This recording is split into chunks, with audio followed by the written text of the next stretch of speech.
You're listening to our iHeartRadio album release party with Harry Styles. Harry Styles with us. You know, you have spoken in the past about how much work consumed you. You were on the grind, you were working hard, and it makes a mental health impact. And you've talked about that before. How have you made thoughtful adjustments so that you keep the balance now that you're going to be doing this again in full speed?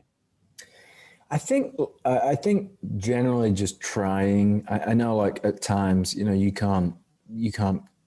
There's no version of kind of getting everything perfectly, but I think trying to just find like a healthier balance in my life is what I'm kind of striving for all of the time. Yeah. So I think whether that's like taking enough time to be with friends or taking enough time to be by myself, or, you know, things like that. And I think even little things for me, I guess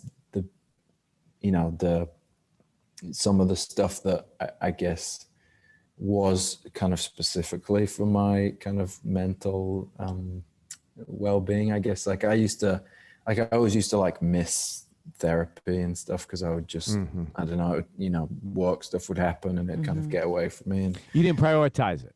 I didn't prioritize it, and now I think I like block it out. It's like that's some time that I'm gonna like take for myself, and I think like sleeping and like making sure I have time to like exercise and do things. Yeah, that I make think, you know, me feel honestly, I better. think those things are, you have to treat them like a performance or like a meeting, or as important as all of that to maintain that kind of balance.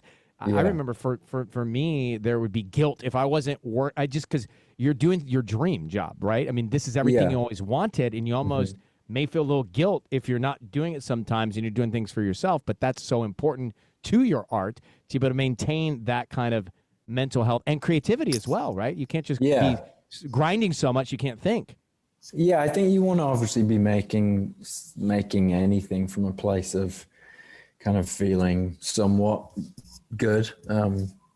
So I think like I always used to kind of, you know, I'd block out to make sure that I had time to exercise and stuff like that. And I think I kind of just saw it as like, why do I do that for my body and not my brain? So so true. Do you find perfectionism, which I think you may have some of when it comes to putting music together, the songs together, the album together? You probably are in a place where you never want to really put it down. Is that a blessing or a curse?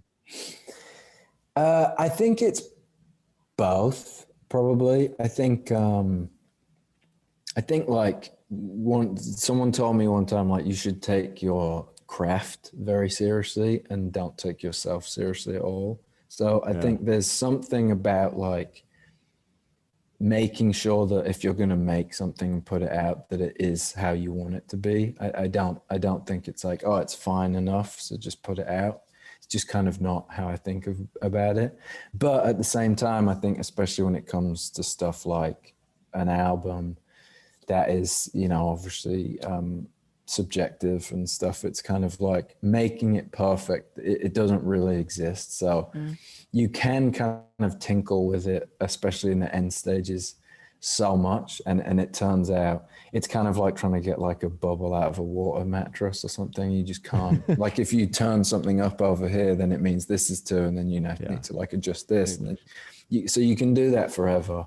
And I think in a lot of ways, like albums are never finished. They just kind of take it from you. But this was the one where I felt like they just say it's deadline. It's done, and now you have to give it to you. You can't have it back. So this was it. the place where I was like, okay, I'm really happy, so take it now, and then I'll just accept that it's done.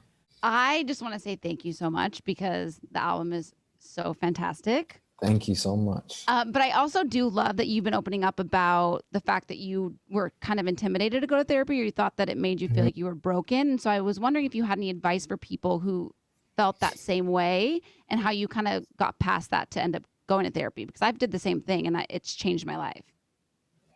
Yeah, I think it's probably the thing that had the biggest kind of positive impact on me in my life.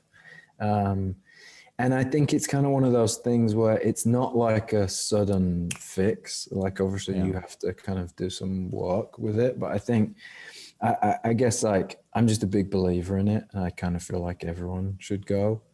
And I think like it's obviously, it's a little subtler than I think some people expect, but I kind of feel like if you can find 3 things in your life that make you feel like 5% better, then that adds up to a lot. And that's kind of what it is for me.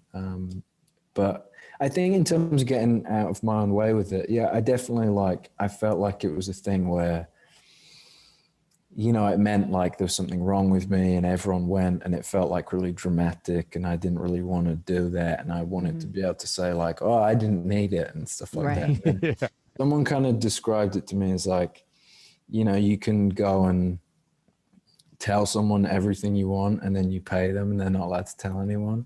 And, and you pay them so they don't tell anybody. And they're not allowed to tell anyone. And I just realized, I think I was kind of getting in my own way with it. And then I went and you know, left feeling like, oh, I wanted to talk about this thing and this thing and this thing. And yeah, so I stuck with it. But yeah, it's changed my life for sure.